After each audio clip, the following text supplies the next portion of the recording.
Hello, everyone, and welcome to the EEBA webinar learning series. I'm really excited for today's speaker. We've been talking as we got ready for today about economics and macroeconomics and Milton Friedman and John Maynard Keynes and all kinds of exciting things. But I think that one of the issues that we all try to get to is what are the real adders from an economic value perspective for homeowners around home retrofit, non-energy impacts, energy impacts. And I'm really excited to introduce all of you to Dr. Lisa Skumatz. Dr. Skumatz has her PhD from Johns Hopkins University in Baltimore, has been a distinguished lecturer at many universities, including my alma mater. And those of you that don't know, I love economics and macroeconomics. Well, now you know, the cat's out of the bag. So we're going to be talking today on the real bang for the buck in home retrofits and huge adders from non-energy impacts, and looking at through the eyes of a really great economist. Dr. Skumatz is with the Skumatz Economic Research Associates, which is Sarah. You see the sign in the background, and I think is joining us today from Colorado, correct? It's fantastic. All Q&A will go in the bottom right of your screen. I'll bring up the Q&A throughout today's session, and we may ask some questions throughout. We may save those for the end. It'll just depend how it goes. But Dr. Skumatz, I want to welcome you today and welcome the audience to get a chance to hear you speak. Well, thank you so very much. I'm really pleased to be here and be able to speak to you all about something near and dear to my heart, non-energy impacts or non-energy benefits, as I'm going to call them. Partly because NEBS is a lot easier to say than NEIs or something like that. I want to thank my co-authors, Anne Vandervliet and Dana D'Souza, and let's get started. So I'm going to talk today about the background and status of NEBS, the measurement methods that are used so that you can have some certainty that these things are reliable, some quantitative results from the general literature and the thousands of data points that are out there. I'm going to drill down on one example program to give you some feel for how much NEBs affect the benefit cost and other things. I'm going to give you a sense also of the states and where states are including or not allowing NEBs in their computations for various programs, and then give you some summary and conclusions. On the right, you had some background about me. First, let's talk about NEBs. What are NEBs? Net NEBs are the positive and negative effects beyond energy savings that you get from the measures or interventions that you do for a home. In this case, we're talking about single family weatherization for the most part. And they're really useful in benefit cost and payback work, because the benefits and costs should be all benefits over all costs, not some benefits over all the costs. That's a biased number, and that's what people have been using, especially in the utilities, for a very long time, because those NEBs are considered hard to measure, and so they just got left out of the equation. When you look at it as payback, it should be costs over all the benefits, not costs over some of the benefits. The NEBs reduce bias in those benefits. We know that the benefits, those NEB benefits, are not zero, and if you ignore them, that is what you're assuming. Monetizing these benefits is really critical, and that's where I've been spending my last 26 years working on these very things. I might note that there are 5 different uses for NEBs. One is for marketing and that sort of thing, because using it for marketing lets you sell what is valuable to the customers, and that's something that's really important. And in many cases, it's easier to sell the NEBs than it is to sell energy efficiency. For program refinement, because positive and negative NEBs both give you information related to how to optimize your measure choice, your incentives, and your targeting. And what's really important is a negative NEB is a much more useful metric for a barrier than is a Likert scale of 3.4. Gee, the barriers went down from 3.4 to 3.2 in our program last year. Well, that doesn't tell you very much. It's actionable. If you get a negative NEB that tells you people are worried about the ability to maintain or have Joe's Heating and Plumbing down the street maintain their very high-tech and sensitive high-tech HVAC equipment. And I can tell you that that's causing, that barrier is valued at $75 on average. Well, that tells you, gee, I should maybe pay for one warranty visit up to $75 in order to get people to neutral, or not feel that is a barrier to their participation in a program or to their adoption of that particular measure. It's also useful for training the chain. Dr. Skibetz, can you give a quick, just for some of the audience is, and it's exactly what you predicted, which is tell us what NEBs are again, just define that for the audience, and some Sure. other acronyms that we're seeing as we dive into the program. Thank you. NEBs are the positive and negative effects beyond energy savings that you get from measures and interventions. Examples include things like comfort, reduction or better payment because you have lower energy use, you can pay your bills better, things like those. Does that help? So non-energy benefits. Non-energy benefits. That's right. And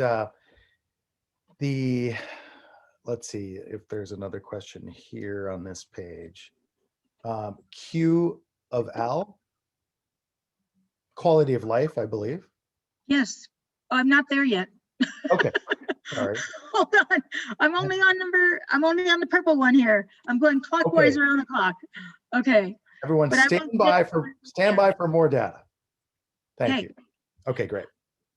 Another thing about your program, if it's a program that you're dealing with, is you want to make sure that everybody in the chain of providing services along and information along that program understands the NEBs that the ultimate customers care about as well, so they can play to those NEBs in their sales work, in their outreach and education, and so on. Policy goals, here we're mainly talking about low-income customers, and in most of the cases, low-income programs are not purely about the benefit cost of the savings that are achieved. They have policy goals like quality of life improvements, Q of L, jobs, get hardship benefits, things like that. So these kinds of things that we're measuring, those non-energy benefits, are precisely those kinds of things. When we're talking health and safety, it's leading right into quality of life, those sorts of things. And lastly, the benefit cost tests at the state level, at the program level, at the measure level, at the portfolio level, or at the individual measure level. As I said, these are things that are used to refine the portfolio, and we want to reduce bias in investment of state, utility, etc. dollars. There are three perspectives or beneficiaries for NEBs, and also the drivers that sort of lead to the NEBs that come out of them. So from the utility point of view, the utility benefits because if people are paying their bills better, they have less carrying cost on bad debt or late payments and that sort of stuff. And then if you're using less energy because you've got this energy efficiency stuff going on, then the system may also have lower line losses, make better system reliability. If it's pulling things off a peak, it might really help with the system risk and things like that. From a societal point of view, and that means everybody except sort of ratepayers here, or except for the participants, health and safety benefits. If you're putting out fewer emissions, you're polluting the air less, and people are dying less from pollutant-related illnesses.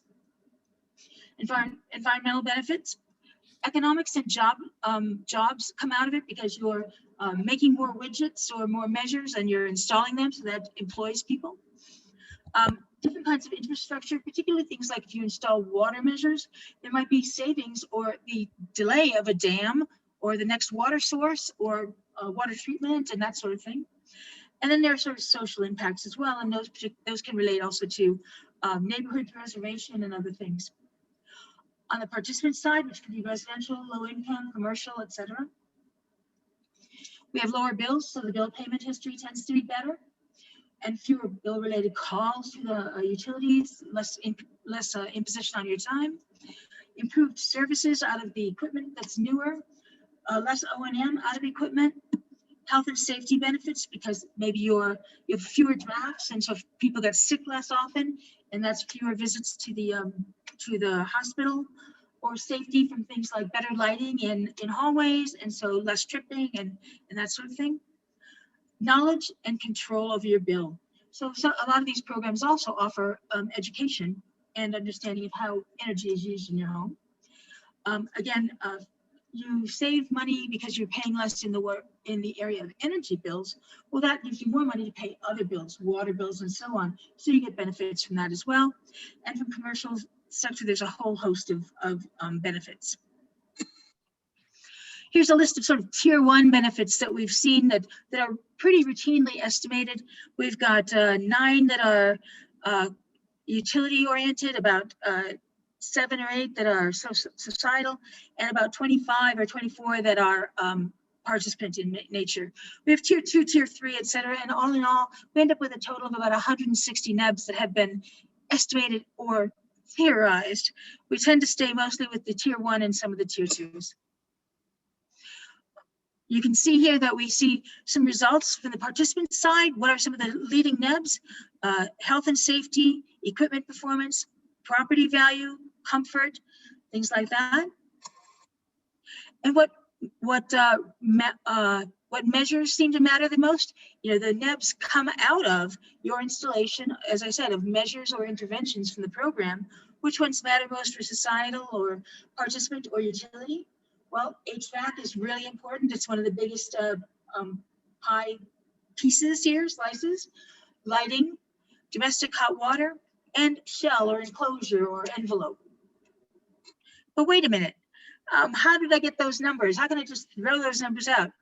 Who believes that you can monetize comfort? How are these values going to fit my projects in my area? So I'm going to spend a little time going back. We'll talk about those graphs and numbers again, but let's go through the how do we even get to them in the first place.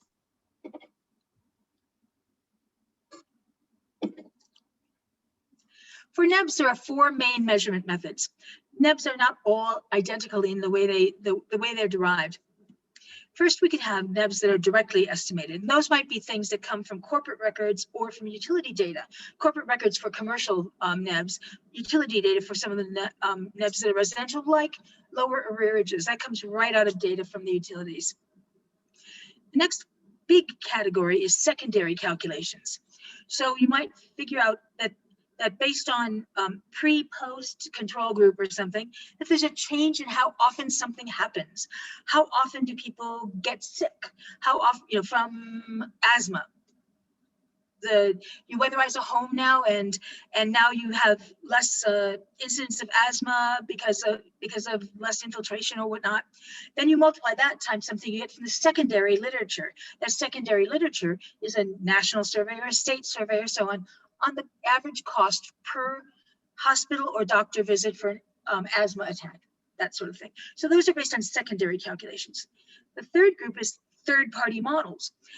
Third-party models exist out there and are quite easy to use for estimating the illnesses coming from emissions and the jobs and economic development impacts from specific measures that are installed.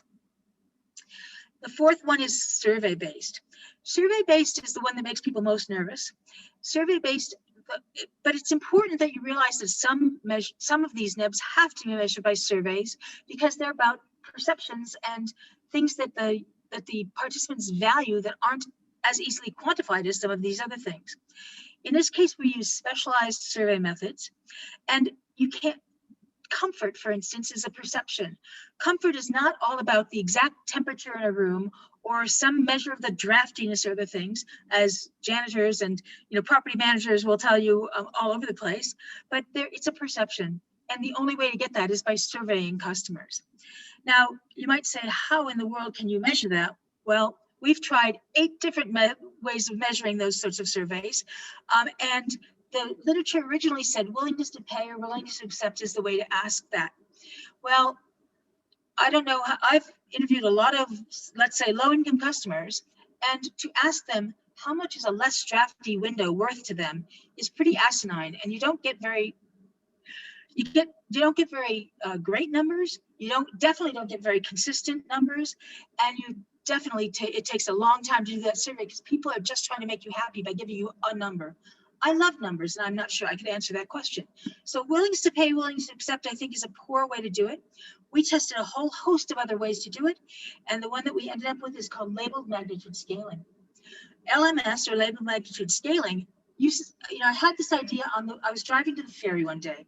I said, this willingness to pay is just not working. What could I possibly do? They might not be able to answer how much it's worth to them, but they might be able to tell me whether it's worth more or less than something I do have a dollar associated with.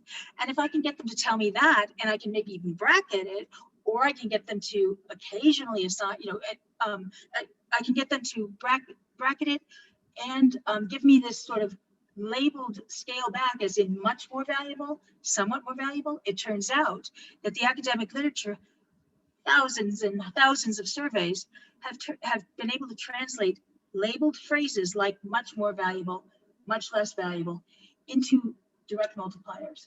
So if I can do that, and let's say I ask them, is it more or less valuable than the savings you got? And I know the savings they got because of the impact evaluation or whatever, then I can assign a dollar value directly to that comfort or other softer NEB, noise, etc. I came up with that in about 2002, researched in the academic literature, and now it's pretty much the standard for the way most NEB studies are done.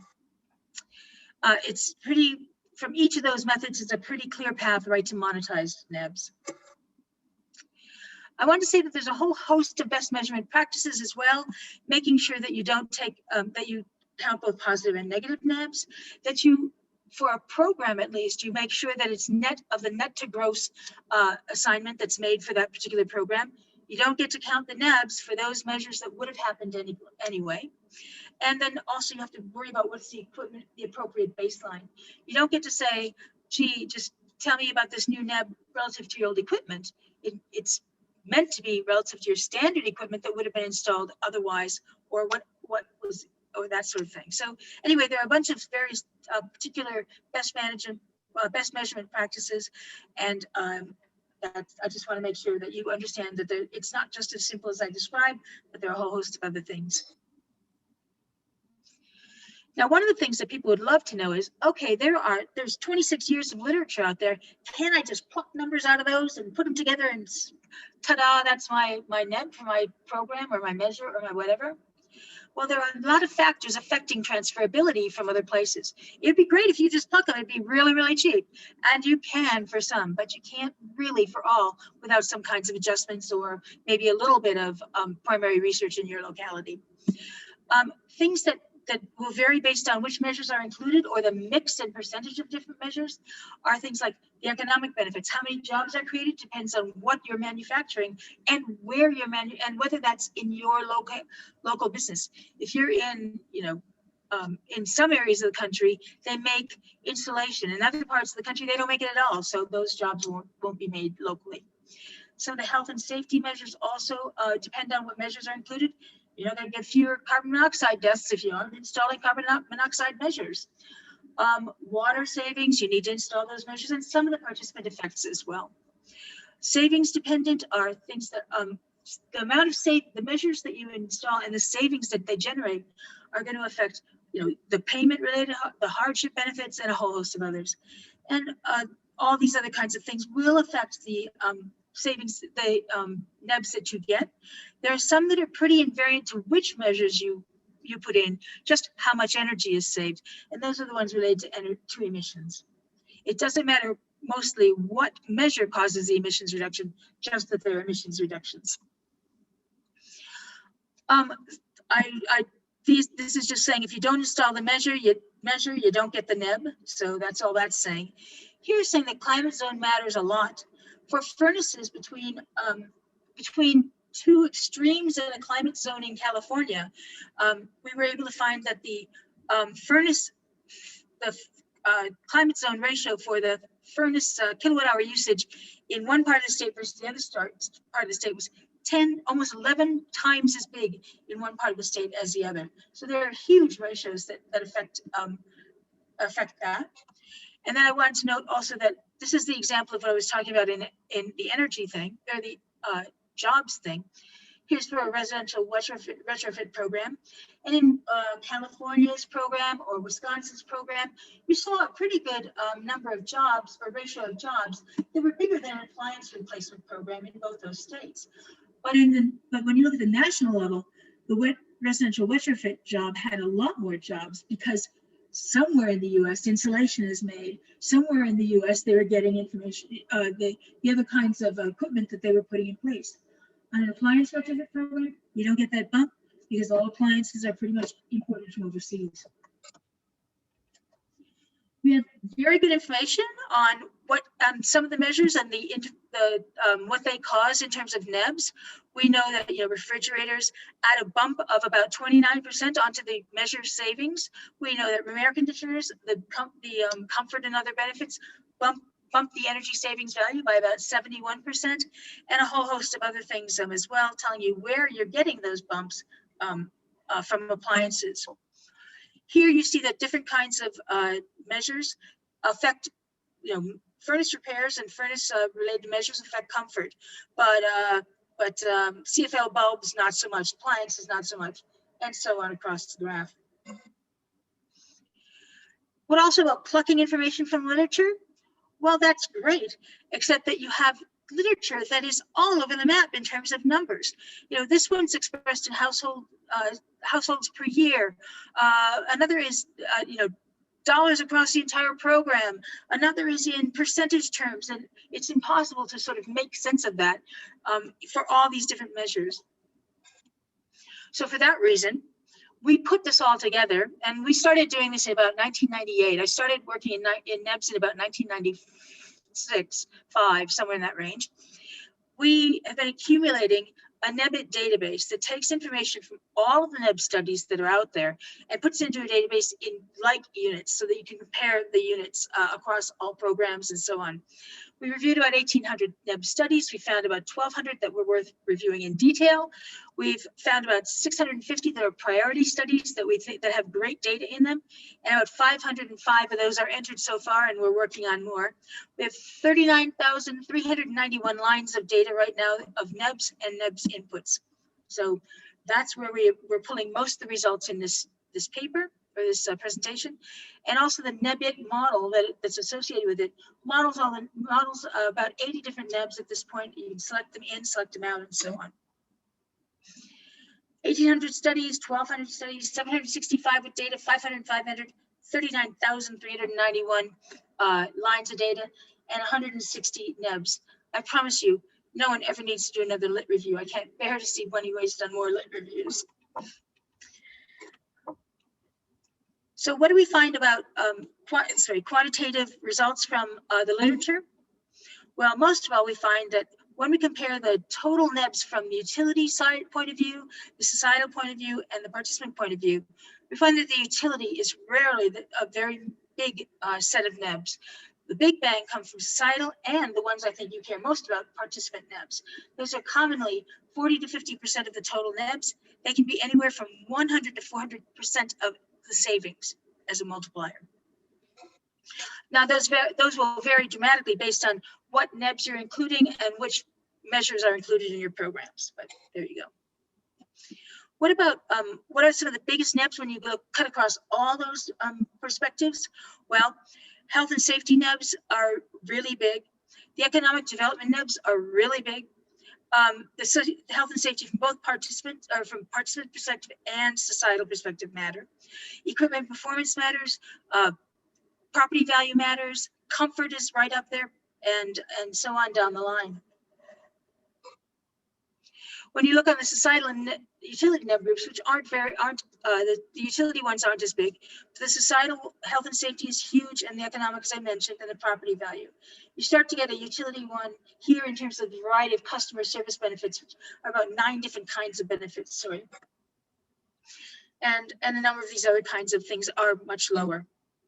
Participant groups that you care about, and I'll talk about individual NEBs in a second, but the participant groups are, the biggest one is health and safety. That is something that's been growing huge amount of attention internationally and in the US, partly because low-income programs, especially health and safety, is viewed as something going towards quality of life and the policy benefits, hardship, etc., that these programs are partly designed to achieve.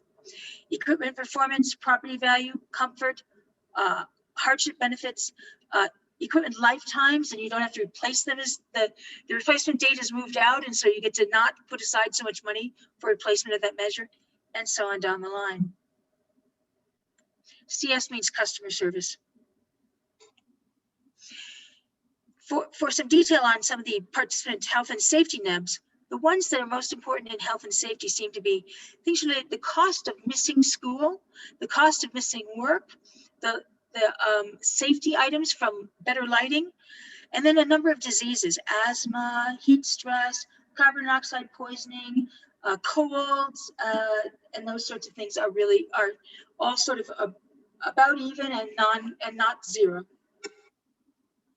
And here you see some of those benefits with little whisker things around them, so you get an idea of sort of how much variance there is in them. The air quality one has a long way to go before we feel really confident about what that metric is, but some of the others are homing in on some of these averages. And you see things like, carbon monoxide poisoning and so on. As I mentioned, included in the health and safety include a number of the things I was talking about, prescription adherence as well, carbon monoxide, humidity and mold turned up in some of the international work that we've done. In New Zealand, it's a really critical thing, and it's pretty important here as well. We're seeing research going forward, but not yet numerically estimatable as easily, with things related to formaldehyde, radon, moisture, VOCs, and so on, and a number of these other kinds of effects on health and safety. I wanted to point out, let's see, for this one, we're looking at, I'm sorry to say this, but the thing hides my title, but I think that one was, that was the NEBs per end use. So we're looking here at what are some of the biggest contributors to, what are the constituents of the NEBs for each of these measures. And the largest ones seem to be things like property value and health and safety, when you look at the colors in which things are contributing most. The other way around, what measures are contributing most, or measure groups are contributing most to the NEBs here? We're finding that some of the largest ones here are related to envelope, domestic hot water, and HVAC. Those are some of the biggest contributors to this variety of NEBs. Those are the green and the blue and the dark blue. Which NEBs matter most for different, for the societal, participant and utility perspective? Again, HVAC measures, big contributors. Lighting, big contributors. I get that lighting is decreasing in the future in terms of a measure that's related to energy savings given the market. So that one's going to be going down, but that's historically big in the literature. Domestic hot water and then enclosure or envelope measures are really important, and you can see those in the blue, the orange, and the yellow, and the gray box pie charts. We also searched the literature, and thanks to my staff for looking this up. Here are several examples of how much the payback changes when you include NEBs related to not including NEBs and only worrying about energy savings. And you can see increases in each case, or decreases in payback, or improvements in payback in each case, going from energy savings alone to energy savings and NEBs, and here are the paybacks in years. But we can use those results to sort sort of where do you get the biggest NEBs and which measures are the biggest contributors. Why is that important? Because for here, these are the things that are improving the return on investment or the benefit cost the most. People value them more than energy savings in some cases, and so these are things you should market. These measures are big contributors to those NEBs, and that means they are something that are going to be valuable for you to install and get you a big bang in terms of NEBs. Well, why is this useful? Why do we look at what are NEBs and which ones should you consider marketing? Well, because we have traditionally focused on energy efficiency, and you see the utilities and others with information like the energy guides and whatever. But Tide never sells. They don't say buy Tide because it helps us make lots of money, which is their ultimate goal. And I get that the utilities are mandated to push energy efficiency and push energy efficiency measures and so on, and they tend to slip back into marketing it on energy efficiency. But Tide does not say buy Tide because it has our largest profit margin. It looks at what people are looking for. NEBs are what the people are getting out of the measure and things that they value. Tide ultimately doesn't go to buy it because it's a profit margin. It's whiter lights or other things that they think you care about. Here are examples of real ads out there that use NEBs in their marketing. emphasize enhanced productivity, appeal by their looks and the aesthetics. Appeal because of, and this is a company that does a lot of sales overseas, where steam and healthy and pristine and all that sort of thing is really important. And so they're emphasizing hygiene, fresh technologies, lightweight technologies, steam, that sort of thing. In this case, water was the first of the things mentioned in this Energy Star item. And for this one, comfort was the thing that was mentioned first. That's marketing not using energy efficiency, but rather using NEBs. I wanted to give you an idea of some of the impacts also from a specific program example. Here's a low-income weatherization program that we analyzed. The average measure cost per participant, when you look at the bundle of measures, was about $549 with an average savings of only $45.80 per year per household.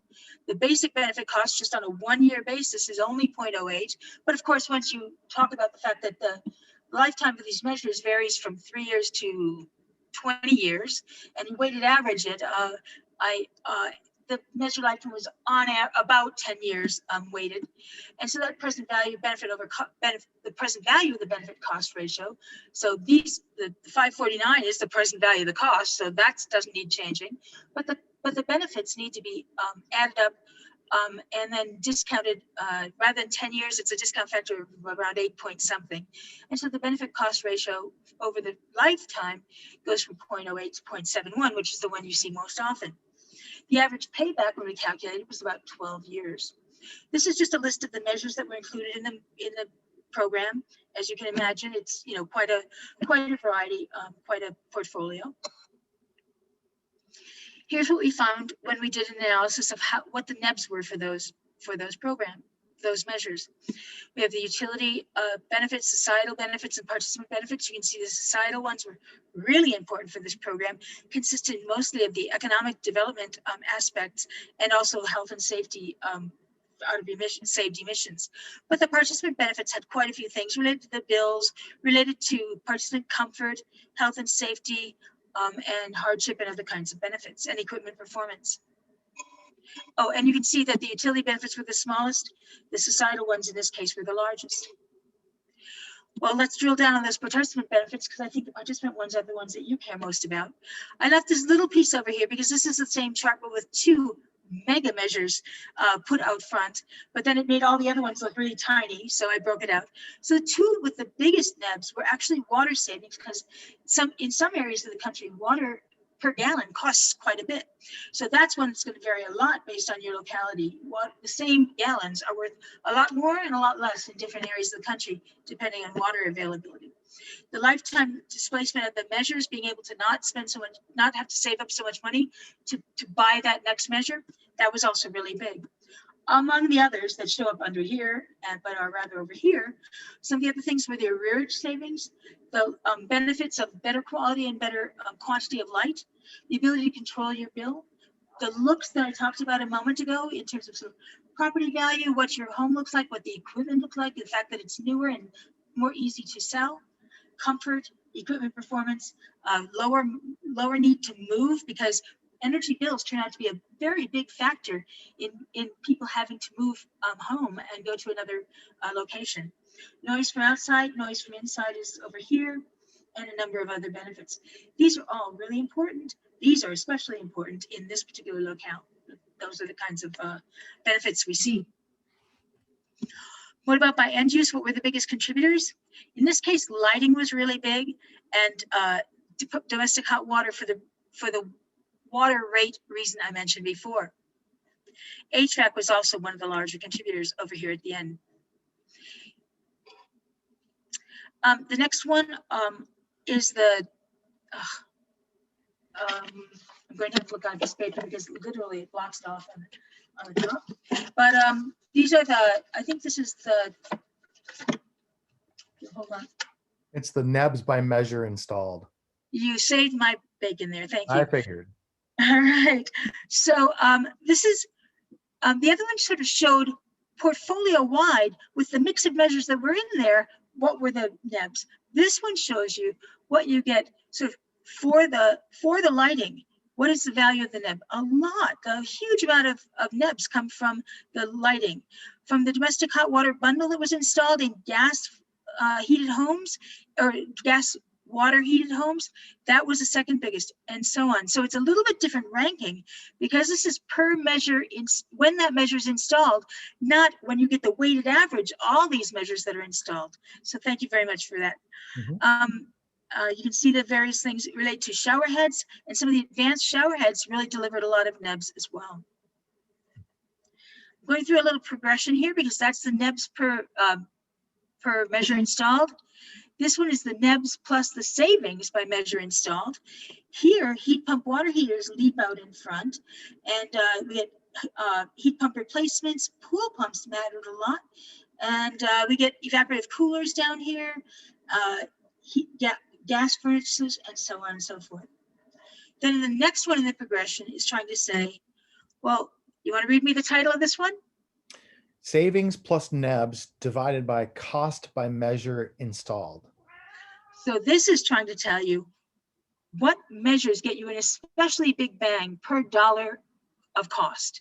So what we found is that, again, lighting shows up huge. And I guess anybody who's been in this field for a while knows lighting is certainly that high bang measure. But here we're also, and the next ones though were, I thought surprisingly, shower heads, smart power strips, and a whole host of other things down this line. You can read some of these torchieres, heat pump water heaters, other met refrigerators, and so on down the line. So I think this tells a little different picture than what you usually see or usually expect for some of these measures. Out of this program, we were able to calculate then the revised performance metrics with NEBs included. Here's with no NEBs, and you saw those numbers before. The annual benefit cost only 0.08. The present value one that's usually cited is 0.71. Payback was 12 years. Add the participant NEBs, which you would do in a participant cost test, or if you're worried about the NEBs to the customer, what the customer would start to see in terms of their internalized payback. That would increase from 0.08 to 0.23.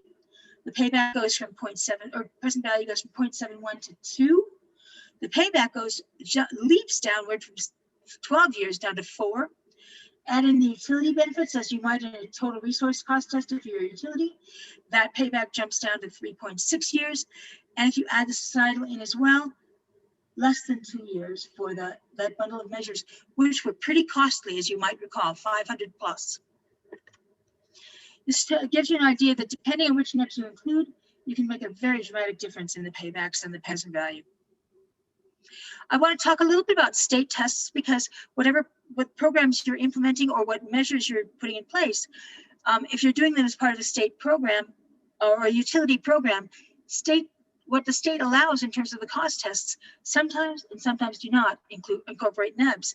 And so you might be able to actually recognize those NEBs in some cost tests. There are about two dozen states that include some measure of NEBs in their official cost effectiveness tests. And that includes things like broad adders, 15% across all programs, and a 15% bump for low income programs. That gets added on to the energy savings. That's a direct translation then. If the energy savings bumps up by 15%, that's the major thing on the top of the measure. So if you then double, let's say you add 15%, you're improving that cost effectiveness test by like 15%. Others allow easily quantified NEBs, and still others allow for any measured or quantified NEBs that you can make a credible and statistical case for. And some allow both an adder and measured. There are others that have been asked to work toward, states that have been asked to work toward incorporating NEBs, have testimony or proceedings going forward. And these numbers are all constantly updating, and we have what the requirements are in every single of these states. This just gives you an idea that the states have been quite active in NEBs over the years, and that a lot of NEBs are included in a lot of states, but it also falls off, and the number of NEBs included in different states gets lower and lower. And some have just sort of not even bothered estimating. In some cases, they just took the 15% and ran with it. The real question about these typical adder values like 10%, 15%, and so on, is are they reasonable stand-ins for the value of the NEBs that are estimatable for benefit cost tests? We used our NEB-It database to do that, and we also put them in a particular order. What we did was we took the most reliable NEBs and put those at the bottom, up to the least reliable NEBs estimates, that is the least estimates out there in the literature and that sort of thing. So we went ahead and took the adder. So this is like a 15% adder for res programs, then a 15% special adder for low-income programs. And then we compared that with the NEBs, the utility NEBs, the societal NEBs, and the participant NEBs for a low-income program in order of most reliable to least reliable. And you would use the utility NEBs if you had these 3 tests in the state. You would use the participant NEBs if you had these 3 tests in the state, and you would add societal only if you had the societal cost test as your allowed variable.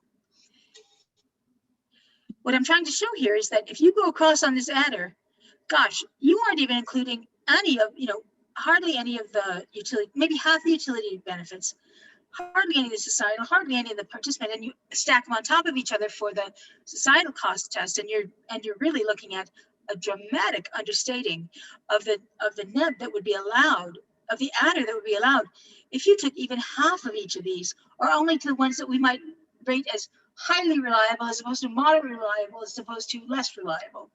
It's a dramatic understatement here for low-income programs and for all residential programs, very low.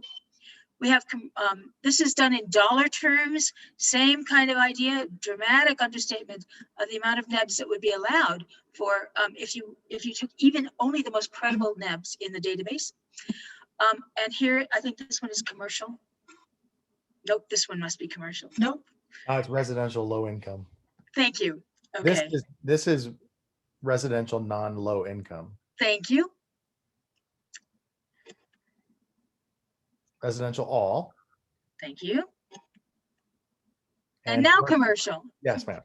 Okay, so the adder for commercial is higher, but the utility and societal benefits associated with commercial have barely been touched. So there's been very little research on that, and that's a gap we're hoping to fill.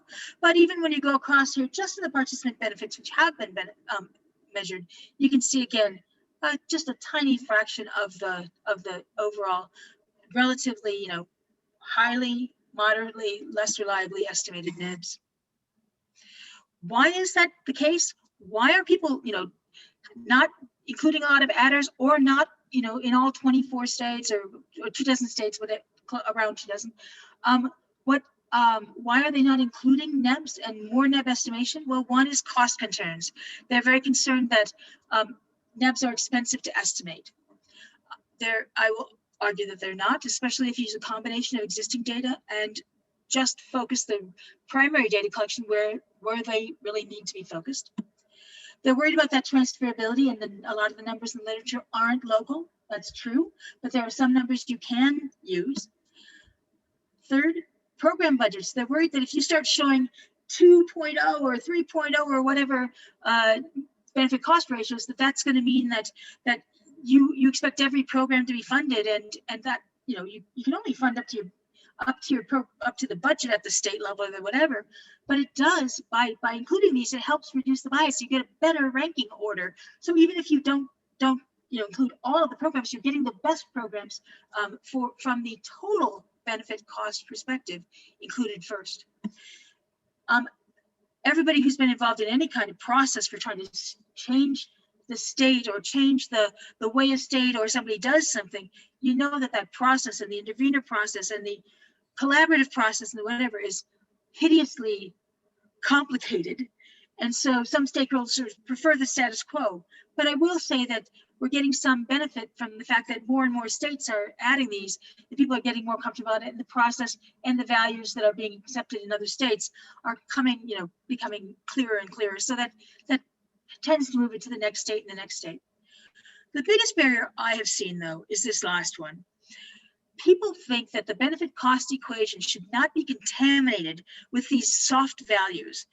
What are you doing putting comfort in a benefit cost equation, for crying out loud? And you're going to put it in there, and I'm expected to put that in an Excel spreadsheet that tells me what my benefit cost is for my measure or my program or my portfolio? I don't think so. And this is engineers speaking often, or that sort of thing. Let me talk about relative risk. The benefit cost equation used by states for figuring out what programs, measures, or portfolios pass, or what that metric is it's a present value times the net to gross times the savings plus the net non-energy impacts or benefits times the years those benefits live over some present value related cost, which is mostly the present cost.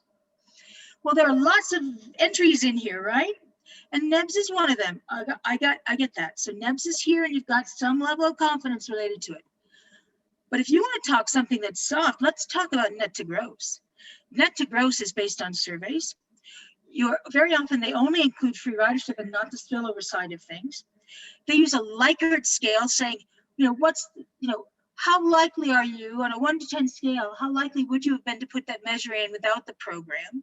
And then they add in corroborating evidence and come up with this algorithm that is pretty hypothetical, and I would argue a whole lot more hypothetical than a lot of the NEBS calculations that are included here.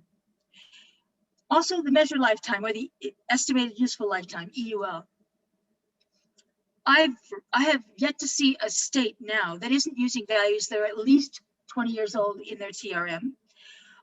That those measured lifetimes were estimated on sometimes conference calls, ASHRAE tables that weren't for measured lifetimes. They're based on data technologies. Is the technology that's out that we're putting in place now the same in its makeup, in its components, or anything like that as the equipment was that we were putting in the 90s? Not likely. So we have really weak numbers here as well.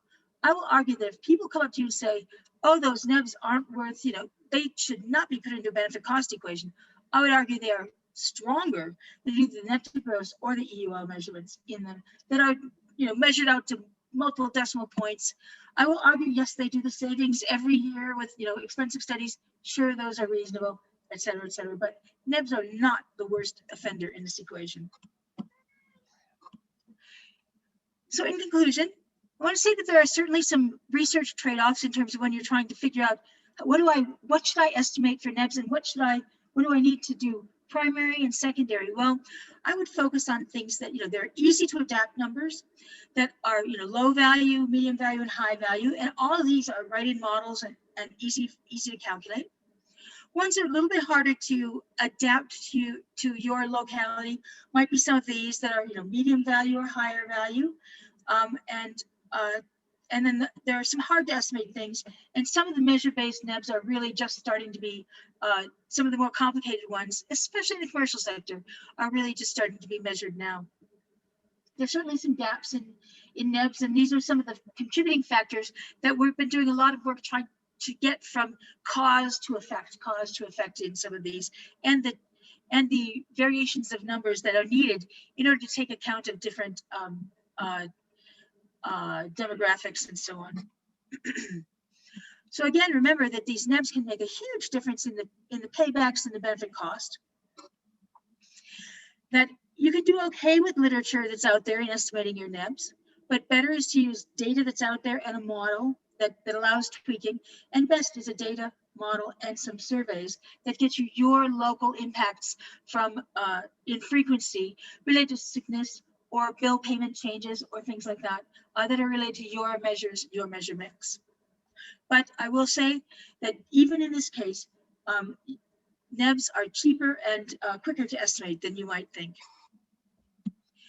NEBs are measurable, and they're valued, and they're worth more than the energy savings in a whole host of cases.